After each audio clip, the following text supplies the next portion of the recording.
Eu sou apresentador desta análise e... Bom, a gente já vai direto ao ponto hoje. Isso mesmo. Eu sou a especialista convidada para desbravar esse material com a gente hoje. E o assunto é denso, mas muito necessário. Vamos pensar na seguinte situação hipotética. Imagina que alguém contrata um engenheiro civil para reformar a fundação de uma casa, né? O profissional vai lá e entrega um projeto super detalhado, com cálculos precisos de onde cada viga de sustentação tem que ficar. Tudo certinho na planta. Exato, tudo na planta. Mas, na hora da obra, o mestre de obras decide simplesmente ignorar aquilo porque ele sentiu no coração que uma parede ficaria mais bonita em outro lugar. Ou então porque ele, sempre construiu assim. O resultado inevitável disso é o quê? Um desabamento. Com certeza. A casa vem abaixo. E no nosso mergulho de hoje, a missão é explorar como, na teologia, as pessoas fazem exatamente isso com a Bíblia, o tempo todo. Sim, e o nosso objetivo com esse material é guiar os estudantes de teologia reformada, quem está começando agora, para entenderem a doutrina da autoridade das Escrituras. E não só como um conceito abstrato de sala de aula, sabe? Mas como a única fundação segura. E mais importante ainda, né? Como fazer a transição dessa teoria teológica densa para aplicação prática no dia a dia, especialmente ali no aconselhamento cristão. A gente quer mostrar como fugir de armadilhas perigosas, tipo a tradição cega e o puro emocionalismo. Perfeito. Então, por onde a gente começa a cavar essa fundação? Bom, o ponto de partida na teologia reformada para essa fundação não é sociológico. E também não é institucional. A autoridade da Bíblia não foi uma coisa assim, delegada pela igreja ao longo dos séculos através de concílios. Tá, não foi um grupo de homens de barba longa que sentou e votou para dar autoridade ao texto. Exatamente. A gente entende que a autoridade das Escrituras é intrínseca. Ela deriva da própria inspiração divina. Tem uma base ontológica aí, sabe? Espera. Antes da gente avançar, esse termo base ontológica pode soar um pouco hermético para quem está ouvindo e ainda está se acostumando com o jargão teológico. Ah, verdade. Faz sentido. A gente está falando essencialmente sobre a própria natureza e o ser de Deus, correto? Quer dizer, a autoridade não é um título que a Bíblia ganhou num concurso, mas é a própria essência do que ela é. Nossa, sim, é exatamente isso. É no sentido de que a natureza da Bíblia é totalmente inseparável da natureza do seu autor. A palavra carrega a autoridade do próprio sopro de Deus. E tem uma demonstração textual fascinante desse conceito no material que a gente analisou. Ah, aquela comparação dos dois livros. Eu achei isso incrível. Sim, quando a gente cruza os textos, pensa em Êxodo, no capítulo 9, versículo 16. O texto lá descreve Deus falando de forma direta, audível, com Faraó, dizendo que o manteve vivo para mostrar o seu poder. Tá, Deus falando diretamente, e aí entra o Novo Testamento? Isso. A conexão com o apóstolo Paulo é reveladora. Quando Paulo escreve a carta aos Romanos, no capítulo 9, versículo 17, ele cita exatamente aquele evento de Êxodo. Só que ele formula a frase de um jeito diferente. Paulo diz, porque a Escritura diz a Faraó. Olha só, o que o Antigo Testamento registra como a voz audível de Deus, o Novo Testamento trata simplesmente como a Escritura. Caramba, então a Escritura e Deus se misturam aí. Exato. A implicação teológica disso é imensa. Para os apóstolos, submeter-se ao texto bíblico e submeter-se ao Criador do Universo são ações rigorosamente sinônimas. Uau! Isso muda totalmente a perspectiva sobre a leitura bíblica, né? Tratar Deus e a Escritura de forma intercambiável significa que rejeitar a instrução do texto não é só discordar de um documento antigo. É rejeitar o próprio Deus em tempo real. Tá na minha cabeça. Se essa fundação é tão absoluta, tão perfeita, por que a história do pensamento cristão é basicamente uma lista interminável de tentativas de colocar outras coisas na cadeira dessa autoridade? É a natureza humana, né? A gente sempre tenta arrumar um jeito de assumir o controle. E o mais curioso que o material aponta é que os primeiros grandes rivais da Bíblia não são coisas inerentemente más.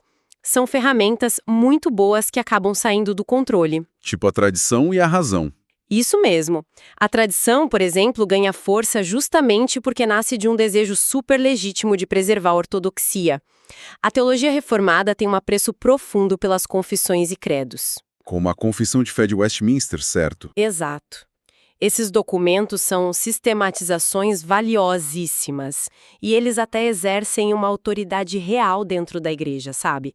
Mas é uma autoridade sempre subordinada à Bíblia. O desastre de verdade acontece quando a tradição se degenera em tradicionalismo. Ah, o tradicionalismo. Esse ismo no final nunca é um bom sinal. Nunca é. O tradicionalismo eleva o costume ou a confissão a um patamar paralelo ao da Bíblia. Ele cria uma lente tão espessa, mas tão espessa, que passa a ter o poder de reinterpretar, silenciar ou até anular o texto sagrado. Tudo em nome de manter a ordem estabelecida. Os fariseus faziam exatamente isso lá atrás, não é? Nossa, o tempo todo. Tem aquele confronto em Marcos capítulo 7 sobre o voto de Corbã, que o texto usa de exemplo. Ilustra perfeitamente essa mecânica. A lei de Deus, lá no 5º mandamento, ordenava honrar pai e mãe. E no contexto do mundo antigo, isso significava amparo financeiro na velhice, não tinha aposentadoria, né? Pois é. Mas os líderes religiosos criaram uma brecha legislativa bizarra. E o mecanismo dessa brecha é perverso demais, porque ele se disfarça de muita piedade. Como que funcionava exatamente? Eles estabeleceram que, se um homem declarasse os bens dele como corbã, que significa uma oferta consagrada ao templo, aquele dinheiro ficava intocável. Ah, conveniente, não? Muito. Assim, sob a desculpa de um compromisso super santo com Deus, o indivíduo ficava totalmente isento de sustentar os próprios pais idosos que estavam precisando de ajuda. Gente, é um atalho terrível. Jesus expõe a hipocrisia de forma cirúrgica ali, né? Ele aponta que eles usavam uma regra criada por homens para invalidar um mandamento que era explícito de Deus. Sim, o tradicionalismo blinda o coração sobre uma camada de falsa santidade. É como usar os termos de serviço de um aplicativo para tentar reescrever a Constituição de um país. Não faz o menor sentido. Usar a própria religião para fugir das obrigações da religião. Ótima analogia. É bem isso. Mas olha, é fácil a gente enxergar o erro dos fariseus hoje porque o tradicionalismo deles soa muito distante para nós, muito engessado para a nossa mentalidade moderna. O problema real é quando olhamos para a nossa própria inteligência, não é? Com certeza, a razão. É porque nós fomos treinados para questionar tudo cientificamente, para analisar, deduzir. Como é que a razão humana, que é necessária para se fazer teologia, acaba se voltando contra o texto e tenta assumir esse papel de autoridade paralela? Comunicável. É um dom maravilhoso dado por Deus para que a gente possa compreender a revelação dele. O desvio, e as fontes mostram isso muito bem, ocorre quando a razão deixa de ser a ferramenta que investiga o texto e passa a ser o tribunal que julga o texto. E aí viram os juízes da Bíblia. Exatamente, e isso se chama racionalismo. É a tentativa constante de fazer o Deus infinito caber dentro da caixinha da lógica finita da criatura. Se algo na Bíblia não faz sentido imediato para a matemática humana, o racionalismo simplesmente vai lá e corta essa parte fora. Dá um delete naquilo que não entende. E, historicamente, isso gerou problemas enormes, né? Heresias cristológicas severas. O material cita o ebionismo, por exemplo. Logo no início da igreja, o pessoal olhou para o paradoxo da encarnação, de Deus se fazer homem, e a lógica humana deles simplesmente travou. Deu tela azul na cabeça deles. Deu tela azul. A conclusão deles foi puramente racional. É impossível que o infinito habite o finito. Ponto. Portanto, Jesus deve ter sido apenas um homem excepcional, um cara muito bom, e não Deus. E ao tentar resolver esse quebra-cabeça lógico, para se sentirem mais espertos, eles destruíram o núcleo da mensagem. Porque, se Jesus era apenas um homem bom, o sacrifício dele na cruz tem um valor limitadíssimo. Sim, ele jamais poderia suportar o peso infinito da ira divina em favor da humanidade sendo só um homem. O evangelho desmorona inteiro se a lógica humana ditar as regras. Totalmente. E o texto menciona também um outro extremo, o docetismo, certo? Isso, o docetismo foi o lado oposto da mesma moeda racionalista. Esse pessoal era muito influenciado pela filosofia grega, que via a matéria física como algo essencialmente sujo ou mal por natureza. Tudo que é carne é ruim, tudo que é espírito é bom. Isso, esse dualismo. Aí eles aplicaram essa premissa lógica ao próprio Jesus. O silogismo era simples na cabeça deles. Deus é perfeito, a matéria é má, logo Deus não pode ter um corpo físico de jeito nenhum. Então eles concluíram que Jesus não tinha um corpo real. Exato. A conclusão docética foi afirmar que o corpo de Jesus era tipo uma ilusão de ótica, um fantasma, um espírito puro que só parecia humano. Novamente, a razão podando a escritura. E minando a salvação de novo, porque se o Verbo não se fez carne de verdade, ele não poderia representar a humanidade física, não poderia derramar sangue real e, óbvio, não poderia ressuscitar fisicamente. O racionalismo odeia o mistério. Ele prefere uma heresia que faz sentido lógico do que um mistério divino que salva. Nossa, muito forte isso. Bom, ok, vamos conectar os pontos até aqui para quem está acompanhando a gente. Vamos lá. Tanto o tradicionalismo quanto o racionalismo tentam domar o texto bíblico. O primeiro usa as regras do passado para engessar, o segundo usa a lógica humana para cortar. Ambos falham porque colocam o intelecto ou os costumes acima da palavra. Um belo resumo. Mas isso nos leva à ameaça moderna que, na minha opinião, é a mais sorrateira de todas. Hoje, no nosso contexto, poucas pessoas idolatram dogmas antigos ou filosofias gregas complexas. O que domina hoje é o sentimentalismo. Por que a inclinação para a pura emoção e para o subjetivismo virou a principal rival da autoridade bíblica? O apelo do emocionalismo é sedutor, porque ele mora numa falsa sensação de intimidade direta. Ele promete um acesso a Deus que não é mediado por nenhum esforço intelectual. E criou-se uma dicotomia que é muito prejudicial no meio cristão moderno. Que dicotomia? É assim. De um lado, espalham que o estudo teológico profundo, a exegese, ler sobre o contexto original, é algo frio, que é acadêmico demais e que só produz crentes arrogantes e sem amor. A famosa frase letra mata, espírito vivifica, usada totalmente fora de contexto. Isso. E do outro lado da dicotomia, propagandeia-se que a verdadeira espiritualidade consiste em, fechar os olhos, abrir a Bíblia numa página aleatória, botar o dedo e depender de arrepios, de intuições e daquilo que a pessoa sente no momento. É quase um esoterismo gospel. Exatamente. Vende-se a ideia de que a ignorância teológica, quando vem acompanhada de choro e muita emoção, é sinal de uma humildade extrema e de dependência total do Espírito Santo. Mas calma aí, eu vou fazer o papel de advogado do diabo por um instante. No meio evangélico atual, a pessoa chegar e dizer, olha, Deus falou ao meu coração, é praticamente o selo definitivo de autenticidade da fé, sabe? É um clássico. Quando alguém diz isso, a pessoa genuinamente acredita que está sendo submissa a Deus. Apontar o dedo e classificar essa atitude de ouvir o coração como arrogância. Não é um golpe muito duro para quem está só buscando uma direção de forma sincera? Pode soar muito duro, sim, mas é o diagnóstico bíblico exato da natureza humana. O material explora como o apóstolo Paulo ataca exatamente essa postura lá em Colossenses, no capítulo 2, versículo 18. O que ele diz lá? Ele alerta contra pessoas que se baseiam em visões ou na própria mente carnal e fazem isso justamente sob o pretexto de humildade. O verniz externo é a humildade, mas o motor lá dentro é a soberba. Caramba! E a gente esquece que o nosso coração é quebrado, né? Exato. A teologia reformada nos lembra, através de textos como Jeremias 17:9, que o coração humano é enganoso. Ele é desesperadamente corrupto. Então, quando a gente eleva as intuições de um coração que é falho ao patamar de revelação divina, afirmando, eu sinto que Deus quer isso. A gente está dando status de Bíblia para os nossos sentimentos. Estamos na verdade dizendo que as nossas emoções temporárias que mudam dependendo do que a gente comeu no jantar tem o mesmo peso normativo que a escritura sagrada.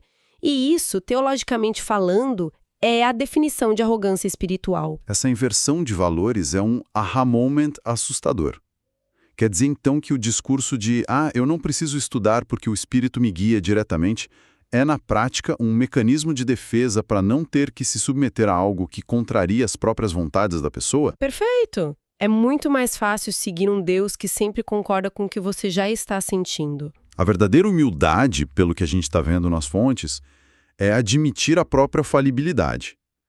É ter a coragem de olhar no espelho e dizer, olha, os meus sentimentos estão bagunçados, a minha intuição é super falha, então eu preciso abaixar a cabeça e fazer o trabalho duro de entender o que o texto realmente diz, doa quem doer.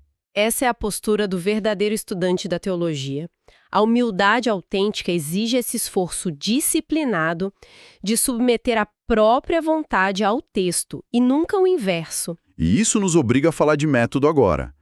Porque se a gente não pode confiar na nossa leitura intuitiva e puramente emocional, a gente precisa de uma ferramenta robusta, né? Com toda certeza. Como que os estudiosos sérios evitam projetar os próprios desejos nas páginas da Bíblia? Qual é a mecânica exata que nos impede de transformar a leitura bíblica num teste de Rorschach, onde cada um enxerga a mancha de tinta que quer ver? A principal defesa contra esse subjetivismo todo, e que é amplamente defendida pela tradição reformada, é o método histórico-gramatical. A mecânica desse método não tem nada de mágica.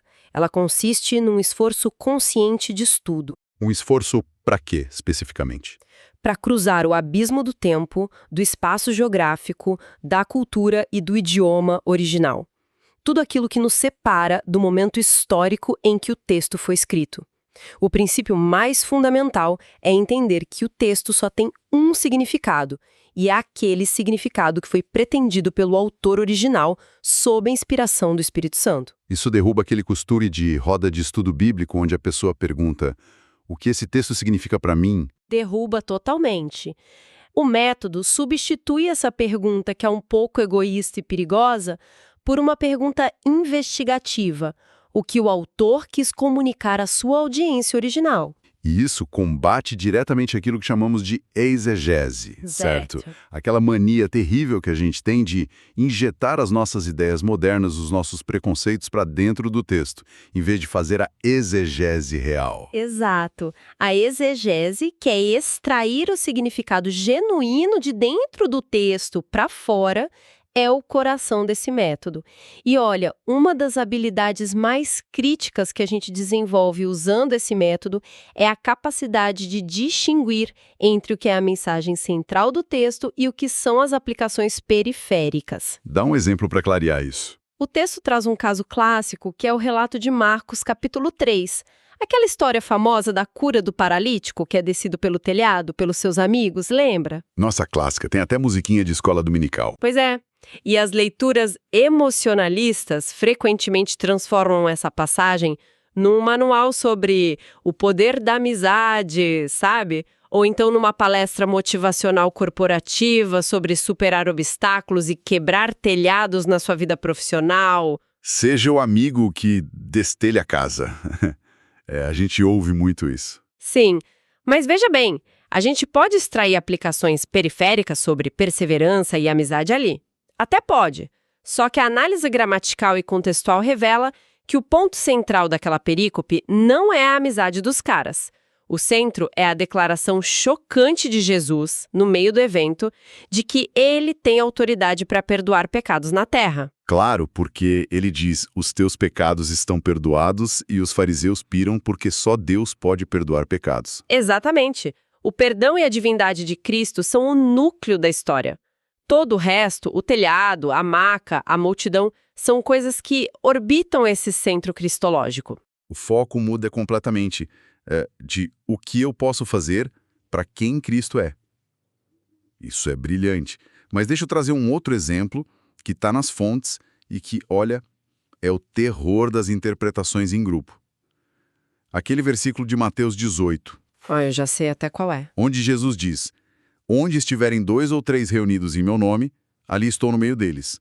Eu confesso que já vi isso sendo usado incontáveis vezes como um prêmio de consolação. É um clássico de dias de chuva. Exato.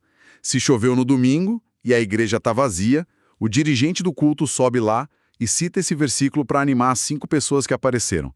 Não importa que a igreja está vazia, irmãos, pois onde estiverem 2 ou 3, Essa aplicação, embora pareça super inofensiva e até reconfortante para as pessoas, é um abandono total do método histórico gramatical. É o exemplo mais claro de um texto que foi arrancado pelo pescoço do seu contexto original. e qual é o contexto real de Mateus 18? Se a gente tiver o trabalho de ler um capítulo inteiro de Mateus 18, a gente vai ver que o assunto lá não é a frequência em cultos de domingo ou reuniões de oração. O contexto é muito mais pesado, é sobre disciplina eclesiástica e como lidar com o irmão que está vivendo em pecado dentro da comunidade. Nossa, é muito diferente. Jesus delineia os passos jurídicos da coisa. Primeiro você vai advertir em particular, se não houver arrependimento, você leva 1 ou 2 testemunhas. É exatamente nesse momento tenso, doloroso, de confronto jurídico dentro da vida em comunidade que entra a menção aos tais 2 ou 3. Faz todo sentido, pela boca de 2 ou 3 testemunhas. Isso mesmo. A promessa de Jesus ali é a de estar presente como autoridade máxima e testemunha nesses momentos dificílimos de exortação e busca por restauração do pecador. Usar isso para justificar um culto vazio, por preguiça de ler o parágrafo anterior, é esvaziar completamente a força teológica da disciplina na igreja que Jesus estava instituindo. Interpretar sem contexto é como pegar a receita de um bolo de chocolate e tentar usar ela para consertar o motor de um carro só porque você sentiu que deveria dar certo. É pegar uma mensagem de celular que diz "me encontre no banco" e ir sentar na praça quando a pessoa estava falando da instituição financeira. A palavra está ali, é igualzinha, mas ignorar o contexto altera totalmente a direção e o destino. É uma ótima forma de visualizar o problema. E é aqui que chegamos ao ponto de virada fundamental do nosso papo. Nós passamos pela base teológica, entendemos as ameaças da tradição engessada, da razão que corta o mistério e da emoção enganosa. E vimos a engrenagem do método histórico-gramatical funcionando. Mas a teologia não pode morrer dentro da academia, né? Exatamente, esse é o ponto. Como que todo esse rigor intelectual, todo esse método de exegese se traduz no dia a dia da igreja? Especificamente, como isso transforma a forma como aconselhamos uns aos outros dentro da comunidade cristã. A transição dessa teoria maravilhosa para a prática se cristaliza numa orientação que Paulo dá em Colossenses capítulo 3, versículo 16. Ele instrui o seguinte: habite ricamente em vós a palavra de Cristo. E a riqueza do grego original nesse texto, segundo as fontes, nos fornece a chave mestra para o aconselhamento cristão genuíno. Como assim a riqueza do grego? O que tem nas entrelinhas aí? É que no Novo Testamento existem palavras distintas para expressar a ideia de habitação ou moradia. Uma dessas palavras, muito comuns, é meno. Meno descreve uma residência que é temporária. Refere-se a um hóspede de fim de semana, um forasteiro ou, na melhor das hipóteses, um inquilino que paga aluguel. A figura do inquilino é perfeita para explicar isso. Porque o inquilino tem o direito de usar o espaço, ele dorme ali, ele guarda as coisas dele, mas ele é terminantemente proibido de alterar a planta da casa. Ele não pode chegar e derrubar uma parede entre a sala e a cozinha só porque achou que o ambiente estava meio escuro. Exatamente. Ele não tem posse da estrutura. O verbo meno aparece na Bíblia, por exemplo, quando a Virgem Maria passa 3 meses na casa da prima Isabel, ou quando Paulo fica morando de aluguel em Roma, lá em Atos 28. Eles estavam lá, habitavam lá, mas não podiam mexer na estrutura física da casa. E sabe qual é o detalhe incrível? Qual? A palavra inspirada que Paulo escolhe usar lá em Colossenses 3,16, quando diz para a palavra habitar em nós, não é meno. Ah, então ele não quer que a palavra seja uma inquilina. De jeito nenhum. A raiz grega ali é enoikeio, que está intimamente conectada à palavra oikos, que significa casa, lar. Enoikeio é a habitação do dono legítimo, sabe? O proprietário absoluto que tem a escritura do imóvel no nome dele. Que distinção espetacular. A gente encontra essa mesma raiz lá na tradução grega de Ageu, capítulo 1, descrevendo donos apainelando e reformando as estruturas de suas próprias casas. A mudança de paradigma aqui é imensa para o aconselhamento. Total. Porque permitir que a palavra de Cristo habite, que ela faça o enoikeu em nós, é dar a ela todos os direitos legais de uma proprietária. É conceder à Escritura a autoridade absoluta para demolir as paredes das nossas convicções erradas, para refazer a fundação das nossas emoções e quebrar os pisos daquele nosso orgulho escondido. E a aplicação disso no dia a dia é drástica. Significa que quando alguém senta com um irmão de igreja que está enfrentando uma crise conjugal terrível ou uma depressão severa, essa pessoa não pode tratar a Bíblia como um inquilino que só fica dando palpite educado do sofá. Nunca. O aconselhamento não é dar palpite fofinho. Se eu for aconselhar um amigo me baseando só nas minhas próprias experiências dolorosas, dizendo coisas como, olha, no meu coração eu sinto que você deveria fazer isso e aquilo, eu não estou oferecendo cura de verdade. Eu estou apenas transferindo as minhas inclinações corruptas para a vida dele. Eu estou pegando a planta torta da minha casa e jogando para o terreno do meu amigo.